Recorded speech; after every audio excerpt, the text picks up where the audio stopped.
बिस्मिल्लाहिर्रहमानिर्रहीम। अस्सलाम वालेकुम। उम्मीद करता हूँ कि आप सब लोग खैरियत से होंगे। आज के इस वीडियो ट्यूटोरियल में हम सीखेंगे इलेक्ट्रिकल डीएई थर्ड ईयर का subject transmission and distribution of electrical energy. इस बुक के जितने भी अहम टॉपिक्स होंगे वो मैं इंशाल्लाह कोशिश करूँगा कि अपने वो वीडियो ट्यूटोरियल्स में उनको बना के अपलोड कर सकूँ आप सबकी आसानी के लिए। तो ये वैसे तो बहुत ही आसान बुक है, लेकिन हम चूँकि एक बाकायदा सारी डीएई की बुक्स के जो है वीडियो ट्यूटोरियल्स बना रहे हैं ताकि जितने भी डीएई के स्टूडेंट्स हैं उनकी आसानी हो जाए, उनको तैयारी करना, उनके लिए कॉन्सेप्ट समझना आसान हो जाए। तो ये सारे जो है वीडियो ट्यूटोरियल्स बनने के बाद हम एक वेबसाइट पर इनको लॉन्च करेंगे। तो अभी क्योंकि वेबसाइट लॉन्च नहीं हुई, अभी हम वीडियो ट्यूटोरियल्स बना रहे हैं। तो इंशाल्लाह वेबसाइट बनाने के बाद हम इसके बाकायदा हर टॉपिक्स का लिंक रखेंगे और लिंक के आगे वीडियो जो है वो यूट्यूब से हम लिंक करवा देंगे।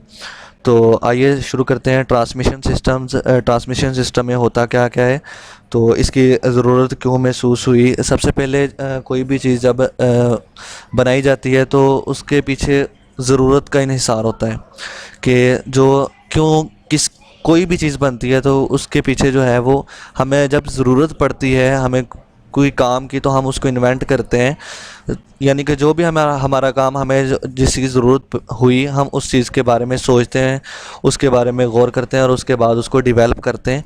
डेवलप करने के बाद फिर उस सिस्टम को हम लॉन्च कर देते हैं। तो हमारे पास चूँकि सब्जेक्ट के रिलेटेड है ट्रांसमिशन सिस्टम, तो आइए देखते हैं ट्रांसमिशन सिस्टम क्या चीज़ है। तो ये देखें आपके सामने, ये हम इलेक्ट्रिकल एनर्जी की ट्रांसमिशन इस तरह करते हैं। असल में जब पहले था उस वक्त इतनी इलेक्ट्रिकल एनर्जी की ज़रूरत नहीं थी, छोटी थोड़ी ज़रूरत थी।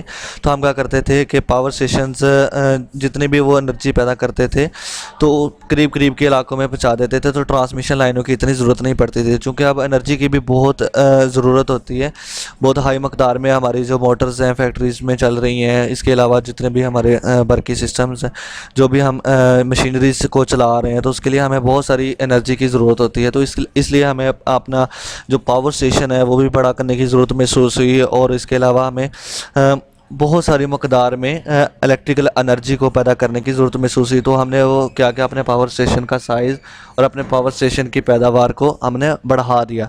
तो ज़ाहिर बात है जब हमारी जो इलेक्ट्रिकल एनर्जी बढ़ी तो उसके लिए हमें उतना ही अच्छा निज़ाम दरपेश था, हमें उतना ही अच्छा निज़ाम चाहिए था कि हमने अब पैदा तो कर ली है इलेक्ट्रिकल एनर्जी जनरेटर से, टरबाइनों से और भी कई वे से हमने पैदा तो कर ली है इलेक्ट्रिकल एनर्जी, लेकिन अब इसको कन्वे किस तरह से करें उस यानी कि जहाँ तक हमें सोर्स तक कैसे ये है जो पहुँचाई जा सके।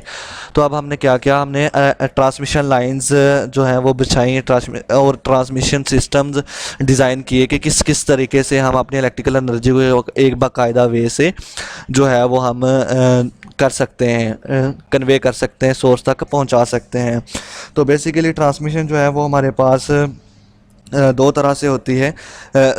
हमारे पास जो एनर्जी है वो मतलब इलेक्ट्रिकल एनर्जी जो है वो हमारे पास उसके हैं दो तरह की होती है। एक डीसी पावर सप्लाई और एक एसी सिस्टम। डीसी सिस्टम होता है और एक एसी सिस्टम होता है। और दूसरे नंबर पे हमारे पास होती है ओवरहेड या अंडरग्राउंड सिस्टम। ये डीसी और एसी बेसिकली ये करंट हैं, डीसी करंट और एसी करंट।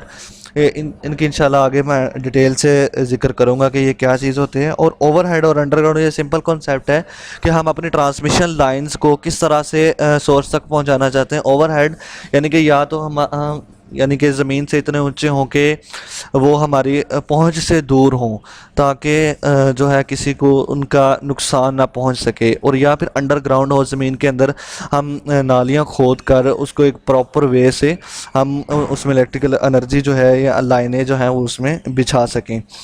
तो उसके बाद हमारे पास आता है distribution with respect to AC DC. ये मैंने जैसे आपको पहले बताया, एसी तो डीसी यानी डीसी टू वायर सिस्टम है कि डीसी की जो वायर हैं वो बिछाए जाएं।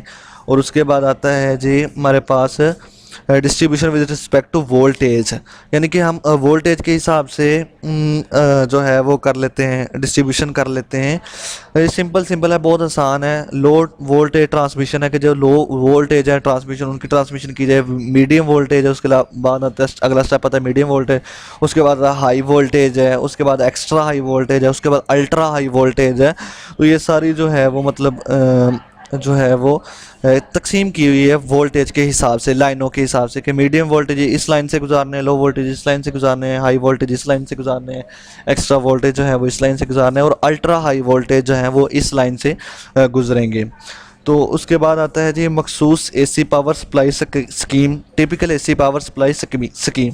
पावर स्टेशन और सार्फ के दरमियान बिजली की लाइनों को दो हिस्सों में तकसीम किया जाता है, ट्रांसमिशन सिस्टम और डिस्ट्रीब्यूशन सिस्टम। ट्रांसमिशन सिस्टम और डिस्ट्रीब्यूशन सिस्टम, इनको फिर आगे मज़ीद तकसीम किया जा सकता है, जैसे प्राइमरी ट्रांसमिशन है, सेकेंडरी ट्रांसमिशन है, इसी तरह फिर प्राइमरी डिस्ट्रीब्यूशन है और सेकेंडरी डिस्ट्रीब्यूशन है। एसी पावर सप्लाई स्कीम का मखसूस खाका सिंगल लाइन डायग्राम की मदद से भी दिखाया जा सकता है। अच्छा जी, इसके बाद आता है तमाम पावर स्कीमों में ये ज़रूरी नहीं है कि वो मरहले जो स्कीम में दिखाए गए वो तमाम के तमाम इसी तरह दो स्कीमों में, खैर ये इन्होंने थ्योरी जो है वो लिखी हुई है। उसके बाद आता है चंद स्कीम के अंदर जो चंद पार्ट हैं वो है जनरेटिंग स्टेशन है, उसके बाद आता है primary transmission, secondary transmission, primary distribution, secondary distribution है। असल में बेसिक जो हमारे पास जो है जनरेटिंग स्टेशन क्या चीज़ होती है। जनरेटिंग स्टेशन हमारे पास होती है जैसे हम कह लें जनरेटिंग स्टेशन जहाँ से हम इलेक्ट्रिसिटी जो है वो जनरेट कर रहे हैं। मैं बताता हूँ आपको।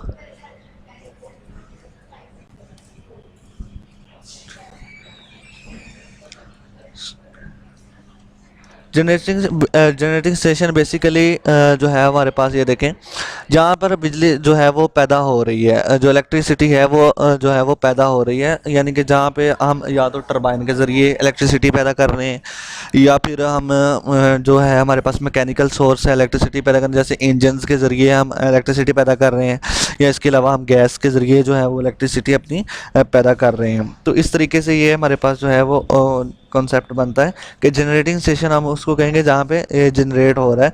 जनरेटिंग स्टेशन से मतलब वो जगह जहाँ इलेक्ट्रिक पावर मतवाजी में जुड़े हुए 3 फेज़ अल्टरनेटरों की मदद से पैदा की जाती है। मतलब 3 फेज़ से हम जो है वो अल्टरनेटरों की मदद से जो है पैदा कर रहे हैं। हम जनरेशन वोल्टेज 11 kV या 11.5 और 12 kV, यानी kV का मतलब 12,000 किलो वोल्ट जो है वो हम पैदा करते हैं। बरकिदा होने की ट्रांसमिशन के लिए किफ़ायत को पेश नज़र रखते हुए जनरेटिंग वोल्टेज को ट्रांसफार्मर की मदद से बढ़ाकर, यानी अब हमारे पास 2 किस्म के ट्रांसफार्मर आते हैं, स्टेप अप ट्रांसफार्मर और दूसरा step down transformer. Step up transformer से क्या होता है, हम जो है अपने इलेक्ट्रिकल एनर्जी को स्टेप अप यानी कि वोल्टेज को बढ़ा देते हैं और दूसरे में वोल्टेज को हम कम कर देते हैं। तो इस तरह से हम जहाँ जहाँ जितनी जितनी ज़रूरत होती है स्टेप अप 132 kV या 20 kV 220 kV या इससे भी ज़्यादा कर लिया जाता है। पाकिस्तान में 3 फेज़ ट्रांसफार्मर की वजह से जनरेटिंग स्टेशन पर वोल्टेज को 500 kV तक बढ़ाकर भी तरसील की जाती है, जबकि कई ममालिक में अब भी 1500 kV पर भी ट्रांसमिशन हो रही है। मतलब इतनी 15,000 मतलब वोल्टेज पर भी ट्रांसमिशन जो है वो हो रही है। तो इंशाल्लाह बकिया जो इसका हिस्सा है वो इंशाल्लाह नेक्स्ट वीडियो में जो होगा। उम्मीद है कि आपको ये मुख्तसर सा वीडियो ट्यूटोरियल पसंद आया होगा। अगले वीडियो ट्यूटोरियल तक अल्लाह हाफिज़।